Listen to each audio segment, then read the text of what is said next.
Eu cumprimento a querida igreja com a graça e a paz do Senhor Jesus Cristo, amém? Amém. Cumprimento também meu irmão Rodrigo, que estará ouvindo posteriormente essa mensagem, assim como ouviu da semana passada, né? Glória a Deus por isso.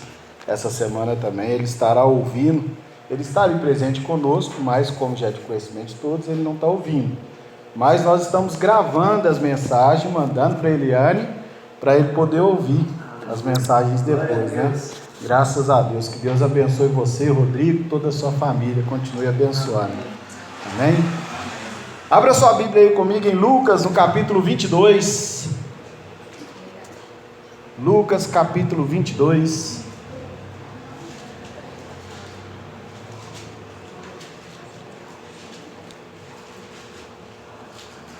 aleluia.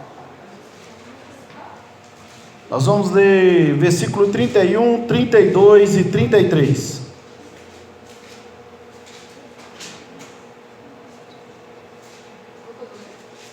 Lucas 22, 31, 32 e 33.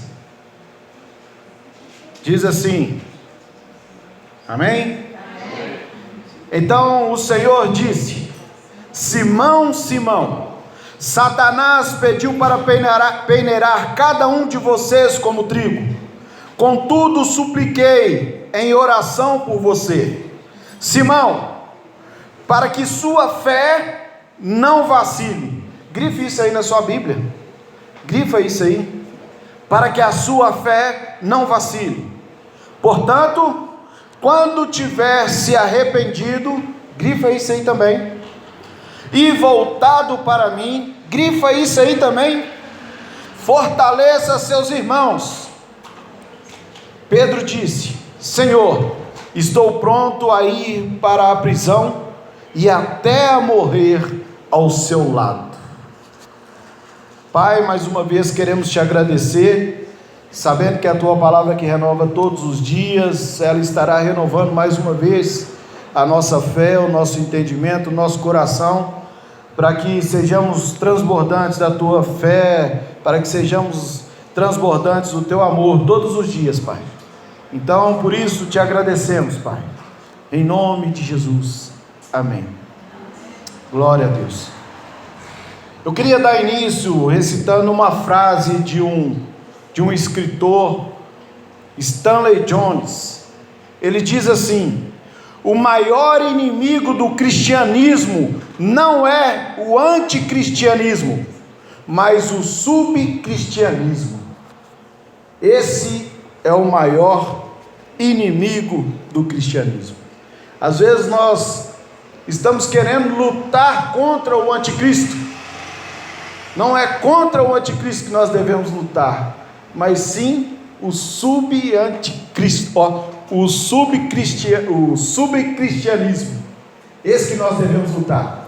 Quando nós nos deparamos com as cartas de Pedro, com a carta de Judas, até mesmo algumas cartas de Paulo, nós percebemos como que essas cartas batem veementemente naqueles que estão no nosso meio, ou seja, aqueles que se dizem ser cristãos, que professam a nossa fé, mas não são. Esses são os mais perigosos. Aqueles que estão debaixo de uma mesma doutrina que nós estamos, mas ele simplesmente quer inverter os fatos, ou inverter a palavra que nós pregamos. Então é contra esses. Pelo contrário, os que são contra Cristo, nós devemos orar por eles. Os que são Cristo, nós devemos estar orando e devemos estar pregando para eles.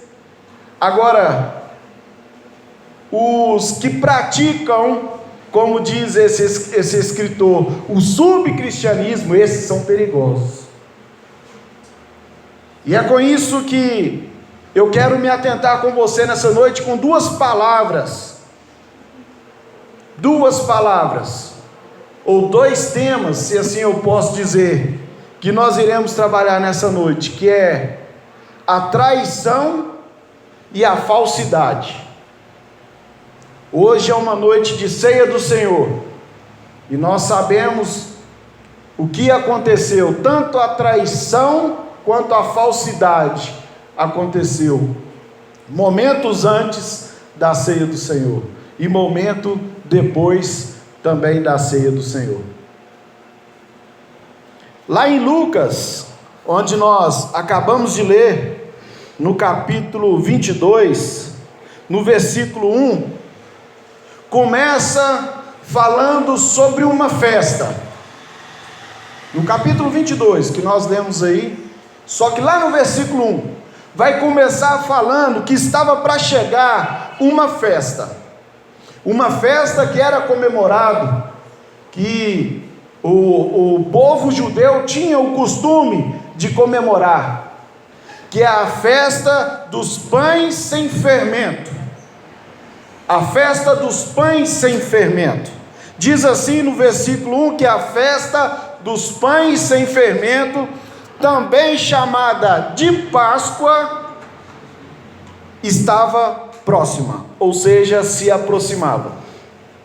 Quando nós falamos desses pães sem fermentos, que foi entregue na ceia da Páscoa, quando diz que os pães necessariamente deveriam ser sem o fermento, está nos dizendo que era necessário que tirasse toda a falsidade, porque essa é a única função do fermento. Ele traz uma falsidade, ou seja, uma massa que era para ser fininha, o fermento ele mascara aquela massa e ele faz ela inchar, ela cresce, então dando uma sensação de que é muita massa, mas é pouca massa. Então a festa dos pães sem fermento e a ceia da Páscoa necessariamente tinha que ser distribuído o pão sem nenhum tipo de fermento, sem falsidade. Sem falsidade. Se a gente ler lá no capítulo 12 de Lucas mesmo, no versículo 1, o próprio Lucas vai estar escrevendo a respeito disso. Ele diz assim, olha o que vem dizendo lá no texto, que Jesus vem dizendo assim, olha, tenha cuidado com o fermento dos fariseus, capítulo 12, versículo 1, tenha cuidado com o fermento dos fariseus, que é a falsidade. Virá o dia em que tudo que está encoberto será revelado, e tudo que é secreto será divulgado. O que vocês disseram no escuro será ouvido às claras, e o que conversaram às portas fechadas será proclamado nos telhados. Meus amigos, não tenham medo daquele que matam o corpo, daqueles que matam o corpo. Depois disso, nada mais podem lhes fazer, mas eu lhes direi a quem devem temer: temam a Deus. Quem tem o poder de matar e lançar no inferno, sim, a esse vocês devem temer. Forte essa palavra, é ou não é? Primeiro vem falando dessa falsidade que há entre os fariseus, os mestres da lei, aqueles que eram os guardiões da lei do Senhor, ou que deveriam fazer isso. Vem falando de uma falsidade tremenda que existia no meio desse povo, ou dessa categoria. E logo depois ele vem falando para que a gente possa temer, mas você não tem que temer ao assassino, aquele que mata o seu corpo, porque depois que ele te matar, o que mais? O que mais que ele pode fazer com você?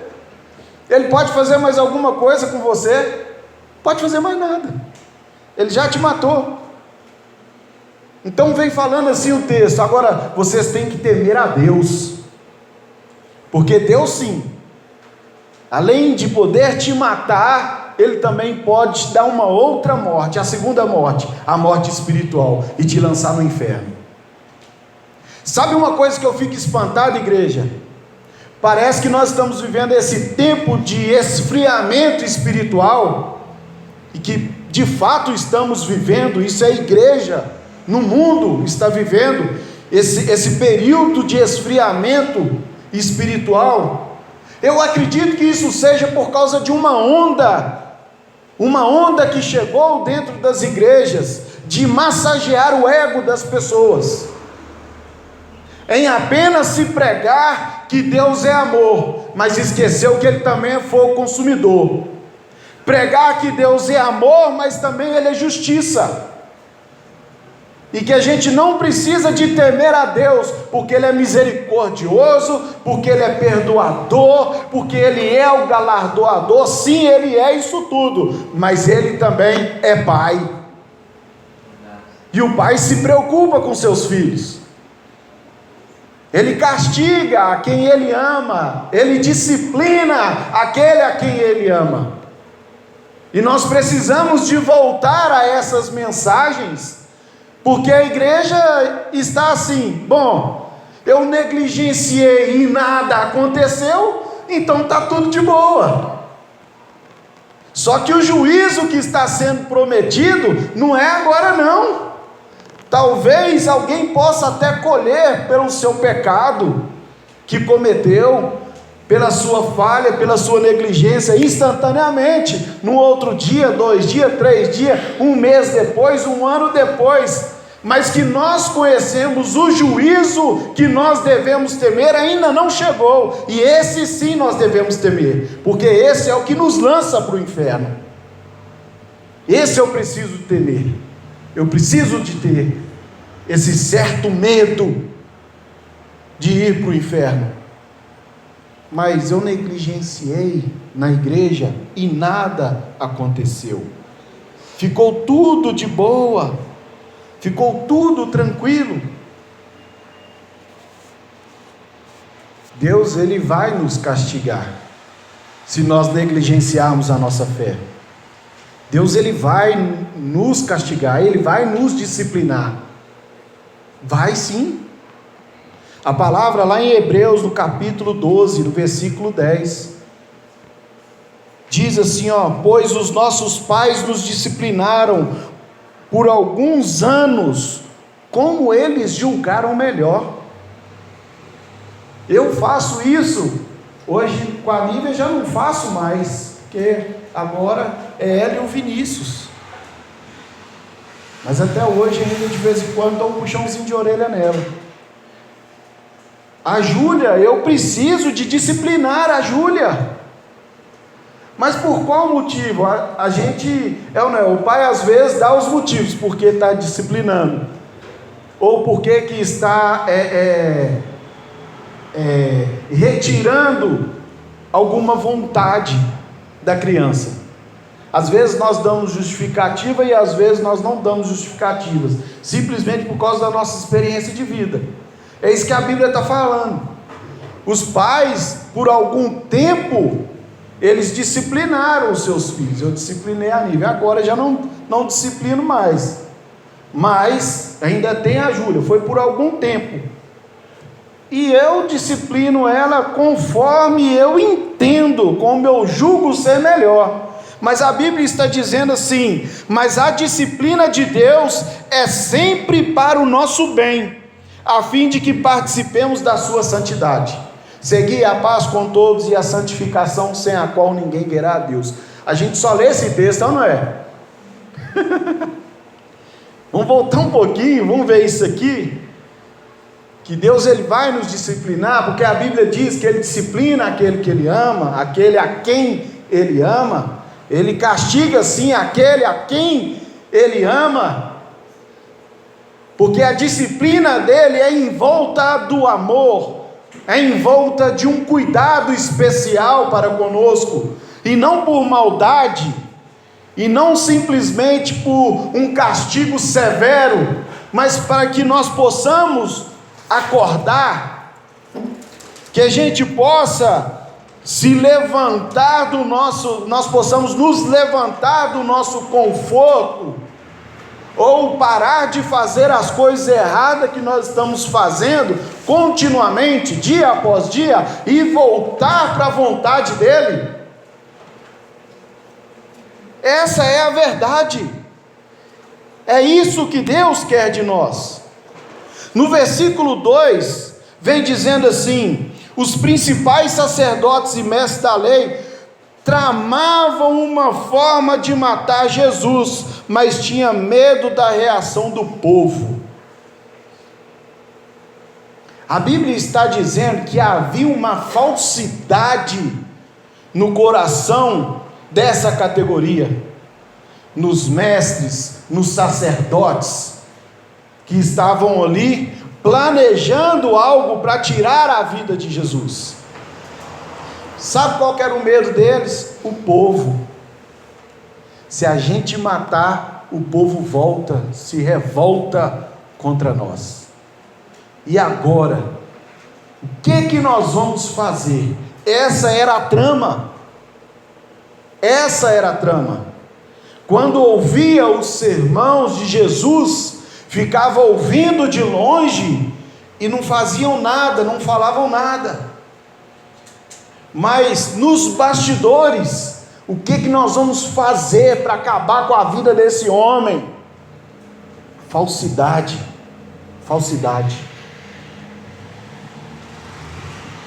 A gente precisa tomar cuidado, porque aquele que é falso, aquele que trai o Senhor, vai pagar por isso. Vai pagar por isso. Os crentes hoje estão vivendo numa falsidade.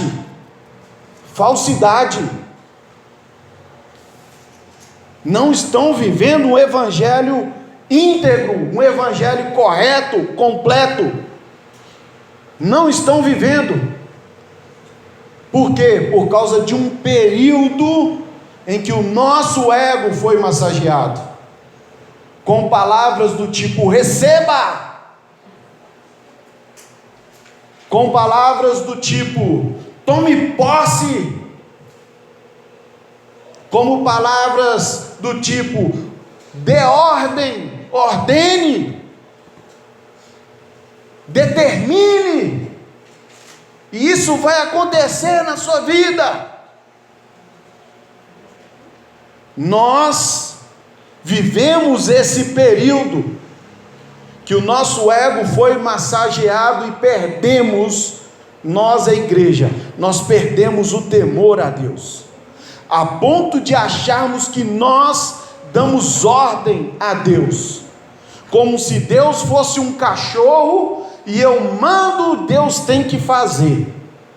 Se eu falo, Deus tem que cumprir, como se Ele fosse um meu animal de estimação, que eu mando e Ele tem que fazer, como se Ele fosse o meu servo,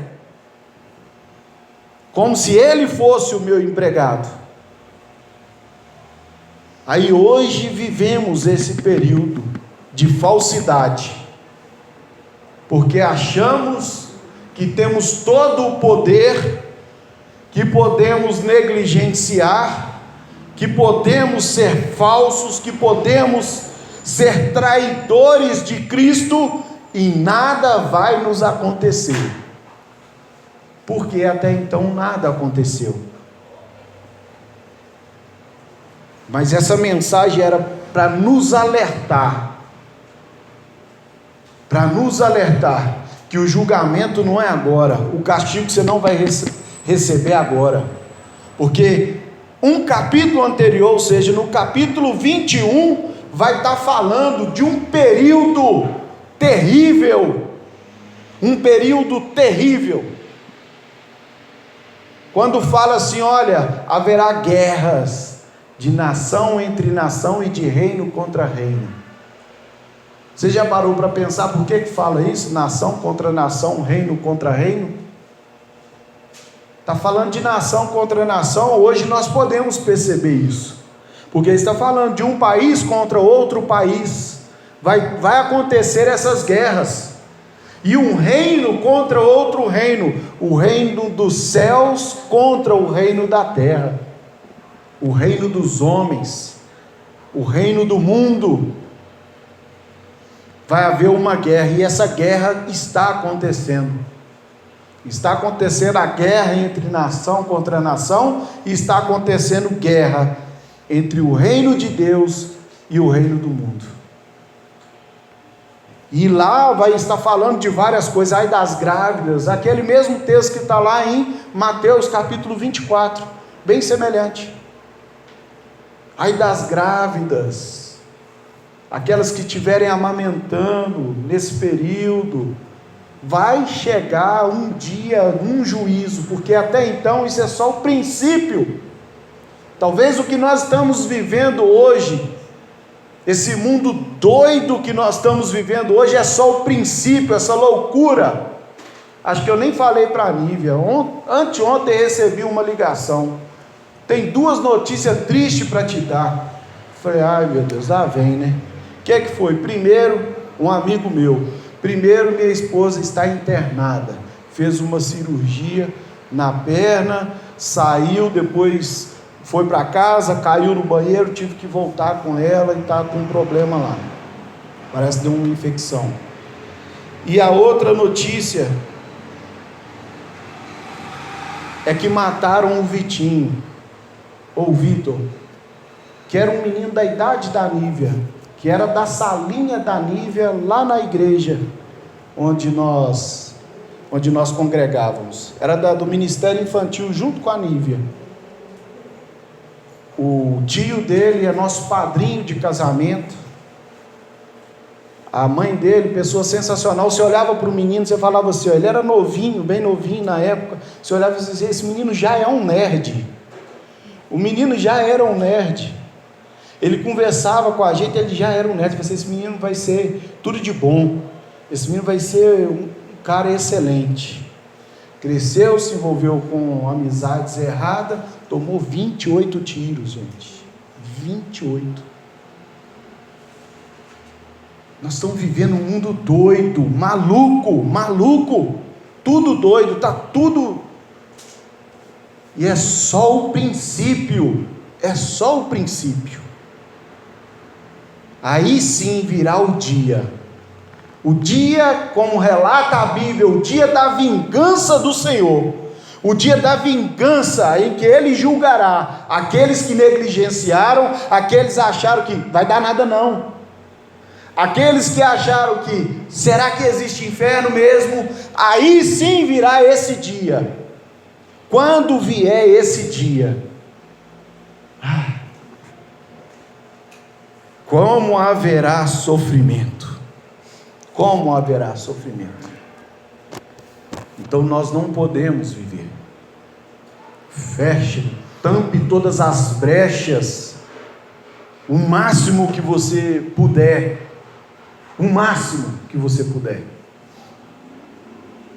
seja um calafate. Sabe o que é os Calafate? Inclusive tem um bairro aqui que chama Calafate. Os Calafates tinham a função de ficar nos navios tampando as brechas com piche e betume, nas grandes embarcações, tampando todas as brechas, calafetando tudo, tampava todas as brechas. Faça isso constantemente, igreja, faça isso todos os dias, procure se tem brechas, procure em que você está errando, o que está te afetando, procure. Quando nós vimos aqui, esses falsos mestres e sacerdotes, eles procurando um jeito de como matar Jesus, mas tinha medo da reação do povo. Aí a gente vê aqui no versículo 3, dizendo que então Satanás entrou em Judas. Satanás entrou em Judas, um dos 12, entrou nele. Sabe por que Satanás entrou em Judas? Pegou ele na brecha, pegou ele naquilo que ele mais gostava. Judas, sabendo disso, foi lá e vendeu uma ideia para esse povo que queria matar Jesus. A brecha dele qual era? Ganância por dinheiro, ganância, avarento, gostava do dinheiro, roubava da bolsa, como disse João, no Evangelho de João, como diz que ele era ladrão e roubava da bolsa, ele gostava de dinheiro. Satanás entra nisso aí. Você gosta de dinheiro?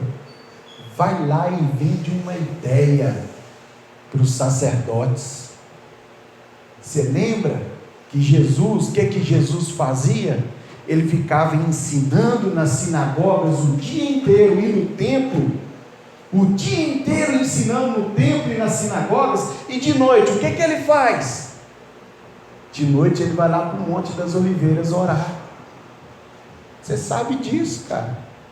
Lá está longe do povo, porque enquanto ele estava no templo, enquanto ele estava nas sinagogas, tinha uma multidão rodeando Jesus.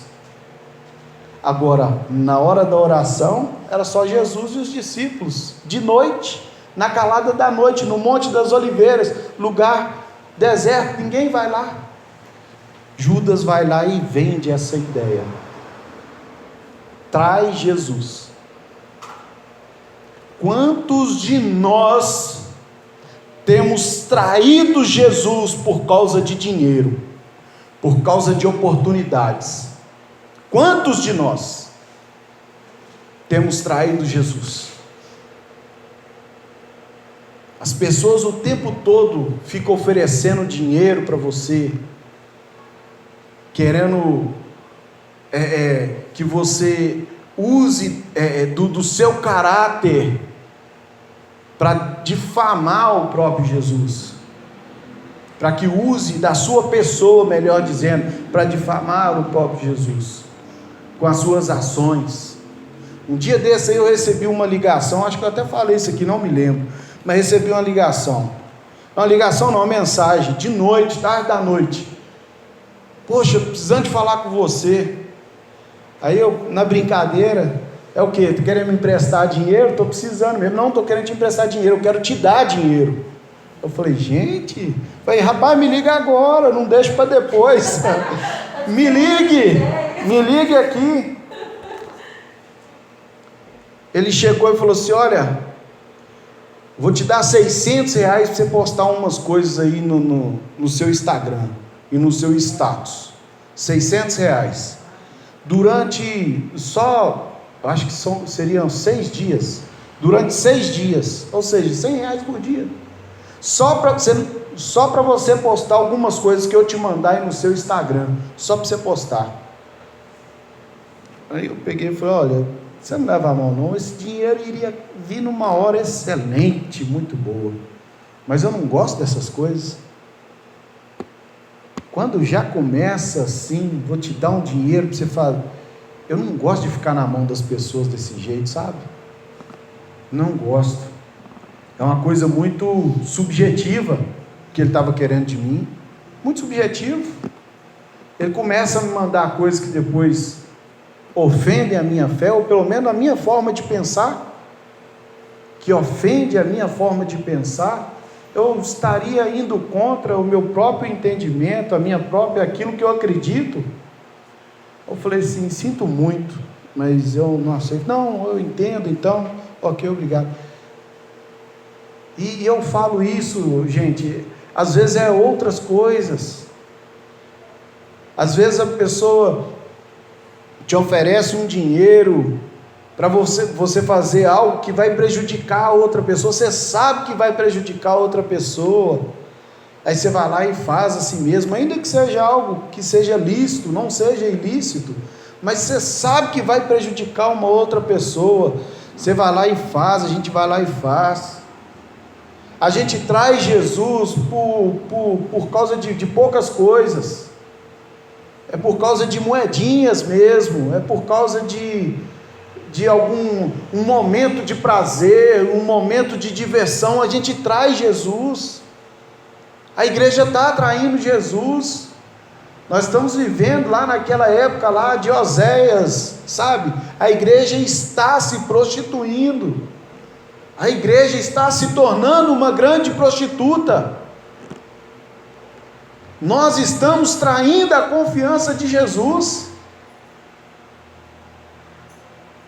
Infelizmente, essa é uma palavra que precisa de vir a púlpito para ver se a gente acorda, para ver se os nossos olhos abrem, porque cada dia nós estamos desviando os nossos olhares para as coisas que não convêm, para as coisas que não vai nos garantir uma vida eterna, mas apenas momentos passageiros.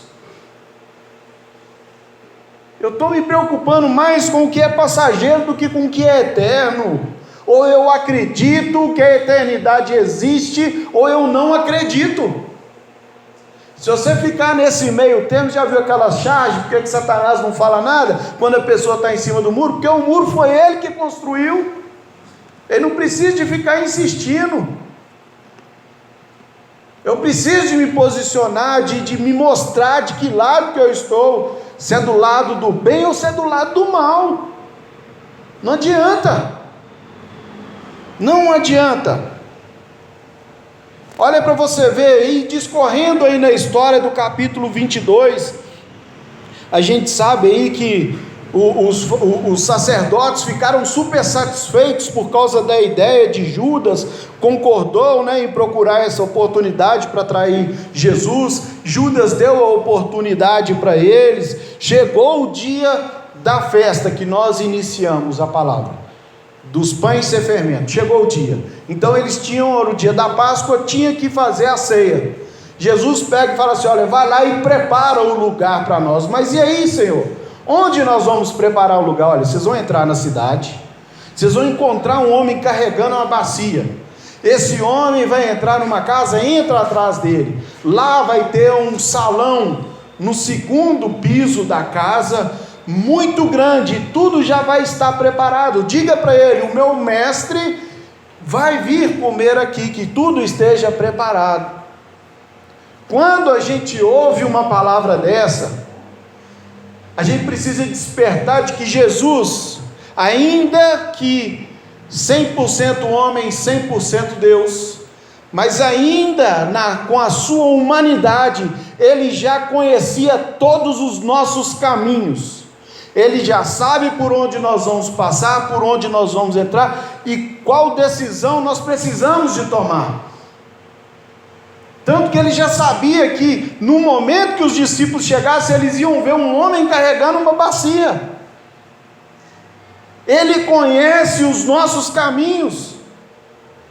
Ele conhece. Ele sabe das coisas que estão para acontecer. Ele sabe o que nós estamos planejando. E nós não estamos preocupados. Nós não estamos preocupados. Nós não estamos fazendo o caminho que Jesus traçou para nós, para que a gente pudesse percorrer. Nós estamos percorrendo o nosso próprio caminho. Nós estamos fazendo as nossas próprias vontades. Nós estamos caminhando do jeito que a gente quer. Se é com perna de pau, se é com as suas pernas, se é com rodas, nós estamos planejando o nosso caminho. E para onde? O nosso destino. O que eu vou fazer? Nós não estamos preocupados o que Jesus quer que nós façamos, aonde que Ele quer que nós possamos ir. Nós não estamos preocupando com isso. E isso tudo aconteceu, diz a Bíblia. Eles foram e encontraram tudo, no versículo 13, eles foram e encontraram tudo como Jesus tinha dito, e ali prepararam a refeição da Páscoa. Quando chegou a hora, Jesus e seus discípulos tomaram lugar à mesa. Todo mundo chegou para ceiar, e Jesus disse: eu estava ansioso para ceiar com vocês. Nossa, eu estava ansioso para comer essa refeição da Páscoa com vocês, antes do meu sofrimento. Antes do meu sofrimento. Ou seja, os discípulos já estavam ligados que Jesus iria padecer, que ele iria sofrer. Antes do meu sofrimento, eu estava ansioso. Gente, Jesus estava tão determinado para a sua função, que ele estava ansioso que chegasse o dia dele cumprir. Ou seja, a ceia seria o pontapé inicial, iria ser o início de quando ali, agora acabou esse ciclo, Senhor, acabou um ciclo, tá, Jesus? Acabou aí os milagres, agora você não vai fazer milagres, você não vai pregar mais, agora acabou, encerrou esse ciclo. Agora começa o sofrimento. Ele estava ansioso para ceiar, e ele sabia que viria o sofrimento dele. Mas diz assim no versículo 16: pois eu lhes digo agora que não voltarei a comer a ceia até que ela se cumpra no reino de Deus. Então tomou um cálice de vinho, agradeceu a Deus, depois disse: tomem isto e partilhem entre vocês, pois não bebereis vinho outra vez até que venha o reino de Deus. Tomou o pão, agradeceu a Deus, depois partiu e deu aos seus discípulos, dizendo: este é o meu corpo entregue por vocês, façam isso em memória de mim. Beleza, a ceia, o pastor Ziel daqui a pouco vai ministrar a ceia aqui para nós, e é assim que nós participamos da ceia. Uma coisa que ele fala: até que venha o meu reino, ou até que venha o reino, pois não beberei outra vez do vinho até que venha o reino. Não sei se você sabe, mas o reino de Deus já foi implantado. Ainda tem crente querendo implantar o reino de Deus na terra. O reino de Deus já foi implantado por meio de Jesus, quando ele morre na cruz. Ali chega o reino de Deus. Nós somos divulgadores dessa cultura, desse reino. Nós somos divulgadores desse reino, dessa cultura. Aí, diz a Bíblia assim que, no versículo 20, que depois da ceia,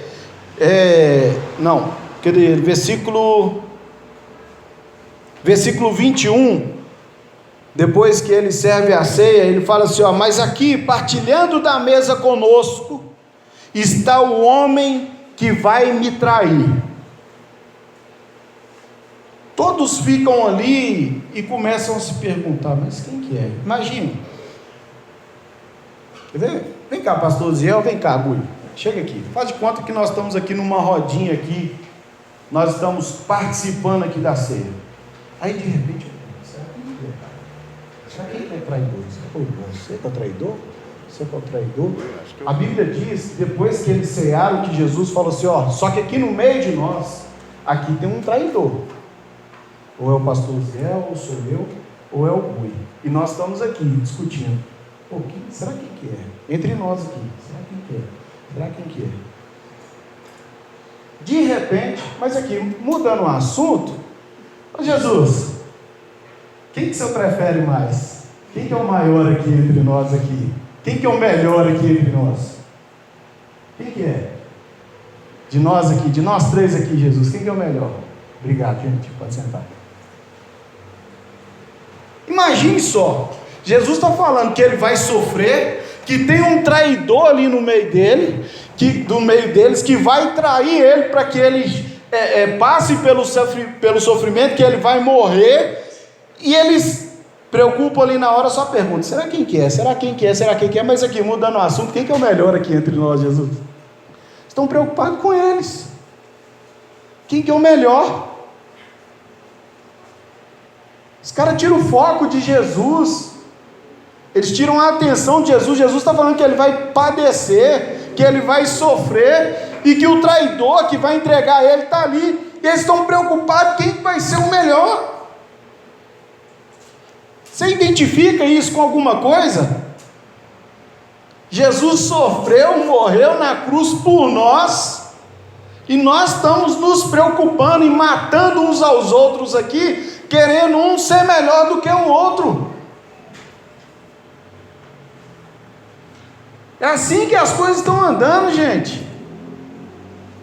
Eu esqueço de Jesus, eu vou trair a obra de Cristo, a obra redentora de Cristo, vou negligenciar todo aquele sofrimento para preocupar em ser o melhor da minha classe aqui, da minha sociedade, para ser o melhor. Onde nós estamos com a cabeça? Onde nós estamos colocando os nossos pensamentos? A gente está ficando tudo doido. Quando a gente vê um versículo dele, a gente fala assim, nós vontade de socar esses discípulos, então soque a sua própria cara, porque nós estamos agindo dessa mesma forma. Quando Deus resolve apagar, né, ou exterminar, acabar com o mundo, lá em Gênesis 6, por causa da humanidade, que estava igualzinho e está agora. A nossa sorte foi a graça de Cristo. Se não fosse Cristo ter morrido por nós, vai acabar tudo de novo, vamos ter que apagar, porque a gente está vivendo do mesmo jeito, de lá do passado. É uma prostituição danada. O povo está se preocupando em casar, se dar de casamento, em ficar rico, em construir impérios, e mais isso, mais aquilo, mais aquilo. Acabou o temor. As pessoas daquele tempo não tinham temor. Se não fosse a graça de Cristo, nós estaríamos mortos. Está tudo acabado de novo. Deus, com a sua onisciência, ele fala assim, não vou fazer isso mais. Ele já sabia de Jesus, sabia da sua obra redentora, e o povo está se preocupando com outras coisas. Os discípulos perguntaram uns aos outros qual deles faria uma coisa dessa. Depois começaram a discutir entre si qual deles era o mais importante. Aí Jesus pega e começa a dar aquela explicação. Quem que é o mais importante? Quem que é o mais importante? Fala assim, olha, no mundo tem os governantes para o mundo. Aí está falando de dois reinos, preste atenção, o reino dos céus e o reino da terra, o reino do mundo aqui. No mundo tem os governantes, aqueles que as pessoas colocam eles como heróis, como salvador do mundo. Esses são mais importantes. Porém, no reino dos céus, e como nós aqui devemos agir, é o servo que é o maior. Ou seja, ele está falando assim, gente, eu estou servindo a ceia. Quem que é o mais importante aqui? Quem está servindo. Mas se ele faz a pergunta, se você vai num restaurante, quem que é mais importante? Aquele que está sentado na mesa ou o garçom? Claro que é o que está sentado na mesa. Ele fala, não, aqui é diferente. Eu estou sendo o garçom aqui, eu estou servindo a mesa, eu sou o servo, eu sou o mais importante. Parem de ficar preocupando quem que é o melhor entre vocês. Se preocupe em mim, foque em mim aqui, ó. Eu sou o mais importante. Quem que é mais importante aqui, entre nós? É o pastor Osiel, a pastora Vanessa, o pastor Vitor, o Gui, a Helene. Quem que é o mais importante aqui entre nós? Se fosse para classificar, quem fica aqui o tempo todo servindo a igreja, o tempo todo aqui? Amém. E às vezes a igreja não dá valor para quem está servindo, para quem serve a obra, não dá valor. Foca na figura do pastor. A figura do pastor, ele é o mais importante. Tá bom, você escolheu como sua liderança espiritual, mas olha, preste atenção. Somos todos servos. Todos servos. Quem que é o melhor entre nós? Se todos nós estamos servindo, repito, se fosse para classificar, seria a Meire aqui, seria a Meire. Ela que veio aqui, serviu um copo d'água para mim, que deu a hora. ela que serve a ceia, ela que prepara a ceia, é ela que coloca copo, é ela que dá uma olhada nos banheiros, é ela que olha se tem lixo para jogar fora, é ela que olha se o culto, se a igreja está organizada, se não tem nada fora do lugar. Se fosse para classificar, seria ela. Mas todos nós somos servos, pelo menos deveríamos ser. Então, para a gente já dar início à conclusão aqui, no versículo 31 diz assim, aí é onde nós iniciamos, e aqui eu vou encerrar onde nós iniciamos, com o versículo. Então o Senhor disse, depois de falar tudo aquilo, de tudo aquilo que Jesus falou com eles, quem é que serve à mesa, ainda fala com eles, um dia vocês estarão sentados comigo no trono, julgando a nação de Israel. Vocês vão julgar comigo a nação de Israel. Então ele fala assim, então o Senhor disse, Simão, Simão, Satanás pediu você para peneirar pediu para peneirar cada um de vocês como trigo. Contudo, supliquei oração por você, Simão, para que a sua fé não vacile. Portanto, quando tiver se arrependido e voltado para mim, fortaleça seus irmãos. Pedro disse, Senhor, estou pronto a ir para a prisão e até para morrer do seu lado. Falso. Foi falso. Porque na primeira oportunidade, quando nós já conhecemos aqui, primeiro ele fala assim, Satanás pediu para peneirar. Sabe como que é que peneira trigo? Quando colhe o trigo, você coloca na peneira e joga para o alto, a palha voa e fica só o trigo. Você vai peneirando, a casca solta e fica só o trigo. E era isso que Satanás está querendo. Peneirar eles. Peneirar, como diz lá em João, se eu não me engano, no capítulo 10, fala assim que ele está com a pá na mão. A palha ele vai juntar a palha, o trigo ele vai colocar no celeiro, a palha ele vai juntar a palha todinha e depois vai fazer o quê? Colocar fogo. Manda fogo, queima. Esse manda fogo, por isso que a gente tem que tomar cuidado. Manda fogo nos crentes, Senhor. Manda fogo nos crentes. Se é palha ou se é o trigo. Manda fogo para queimar os crentes, para peneirar eles. Satanás estava querendo destruir os discípulos. Ele fala assim, mas eu orei por você, Simão. Aí ele fala, então olha, não deixe sua fé vacilar. A gente vacila ou não vacila, gente? Vacila. Nossa, eu vou falar por mim. Como que a minha fé vacila? Como que eu vacilo na minha fé? Diariamente, por isso que eu disse, a gente tem que calafetar. A gente tem que tampar as brechas. A gente vacila demais, mas demais. E eu não posso acostumar com esses vacilos, não. Senão isso aí vira uma rotina e isso para mim já vai ser tudo normal. Então eu não posso vacilar. E ele fala assim, que a sua fé não vacile, portanto, quando tiver se arrependido. Gente, ele estava andando com Jesus, já tinha visto todas as obras de Jesus. Quantos de nós estamos andando com Jesus, estamos falando o nome de Jesus, mas ainda não nos arrependemos dos nossos atos, das nossas ações? É um tanto. A gente não arrepende, a gente não tem se arrependido. Aí Pedro pega e fala assim, estou pronto para ir para a prisão, estou pronto para ir para onde quer. Na primeira oportunidade, Jesus fala assim, Pedro, deixa eu falar, antes que amanheça, antes que o galo cante, você vai me negar por 3 vezes. Então aconteceu exatamente o que Jesus havia falado. Quando prenderam Jesus, levaram ele para a casa do sumo sacerdote.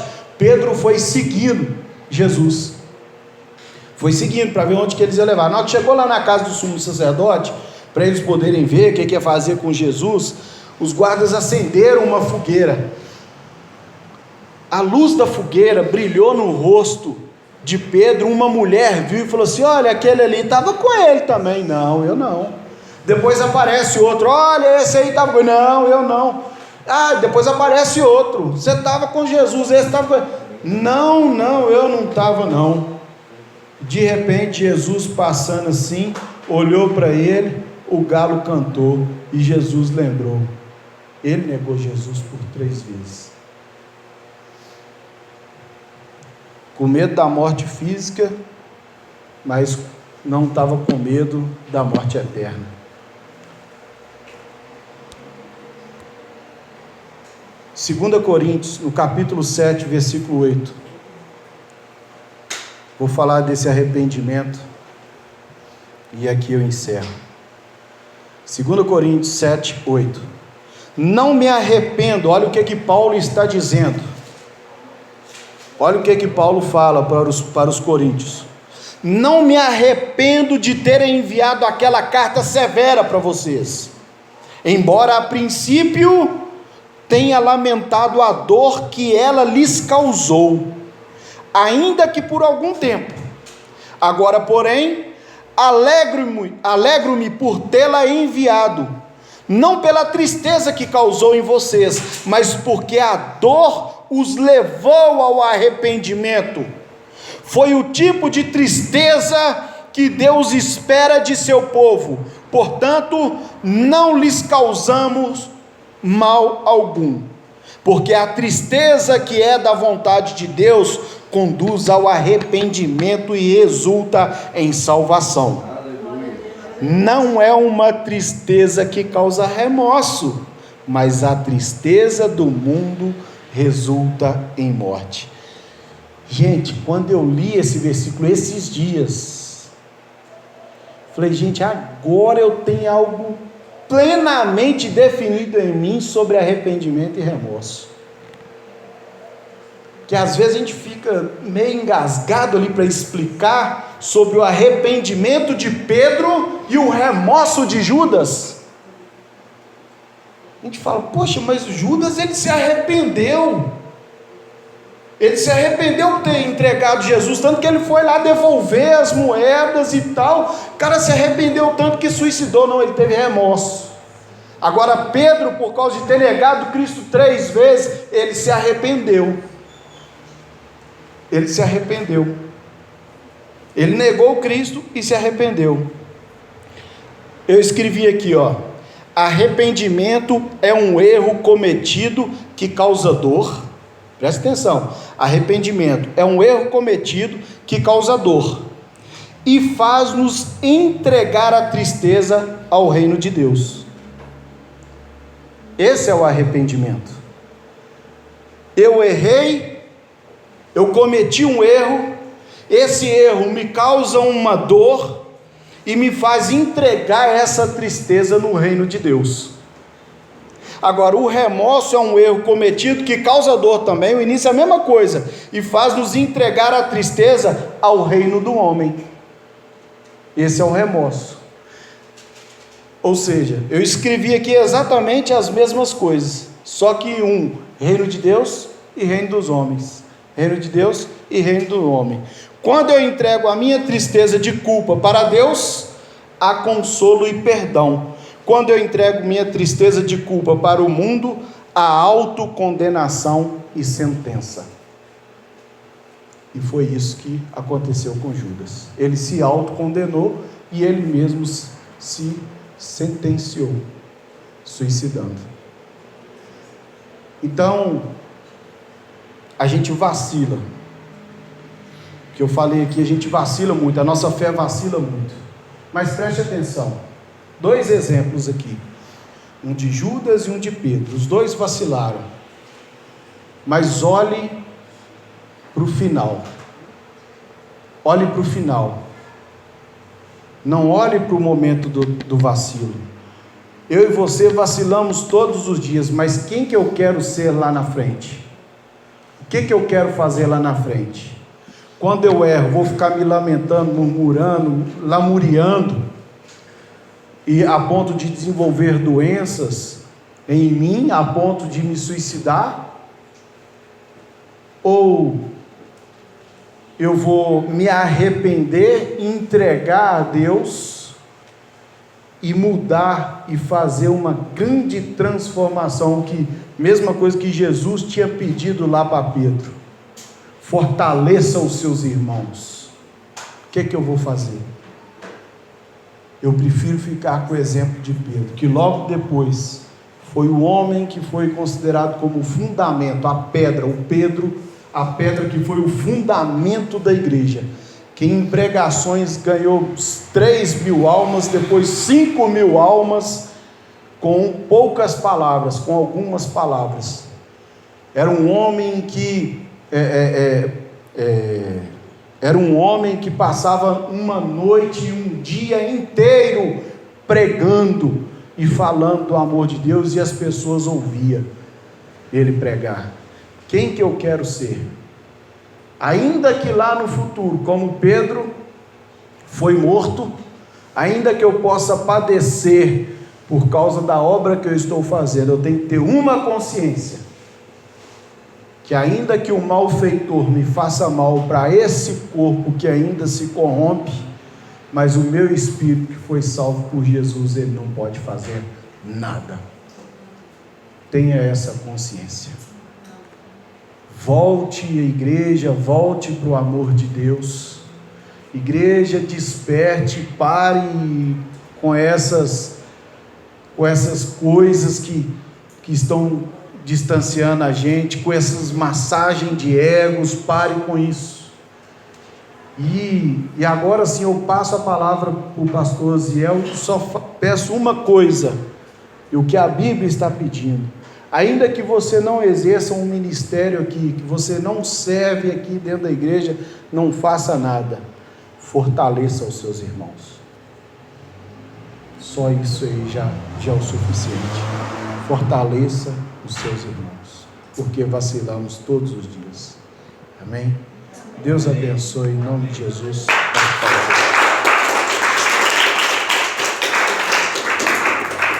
Aleluia, glória a Deus. Meu Deus, amém.